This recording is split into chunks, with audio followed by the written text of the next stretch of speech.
కృష్ణ మఠం నుంచి ఆంధ్రప్రదేశ్ ఉప ముఖ్యమంత్రి పవన్ కళ్యాణ్ కు అరుదైన గౌరవం అభిమన్య కృష్ణదేవరాయ బిరుదు. సుగుణేంద్ర తీర్థ స్వామీజీ ఈ బిరుదును పవన్ కళ్యాణ్ కు అందజేయగా కార్యక్రమం మొత్తం ఆధ్యాత్మిక శోభతో నిండిపోయింది. 1971 సెప్టెంబర్ 2న జన్మించిన పవన్ సినిమాలతో ఓ ప్రత్యేక రాజ్యాన్ని నిర్మించారు. యూత్ కి స్టైల్ ఐకాన్, నిజాయితీకి చిహ్నమయ్యారు. సినిమాల నుంచి ప్రజాసేవకు 2 పెద్ద ఎన్నికల ఓటములు వచ్చినా వెనక్కి తగ్గకుండా పోరాడి ఈ రోజు ఉప ముఖ్యమంత్రిగా నిలబడ్డారు. ఇప్పుడు పరిస్థితి మారింది.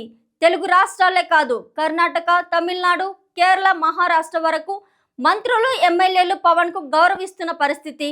భగవద్గీత నేటి యువతకు మార్గదర్శి. సమస్యలతో చేసే పోరాటం కూడా కురుక్షేత్ర యుద్ధమే అని పవన్ కళ్యాణ్ గీతోత్సవంలో అన్నారు.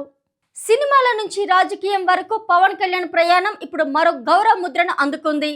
అభినవ కృష్ణదేవరాయ బిరుదు పవర్ స్టార్ కు శుభాభినందనలు.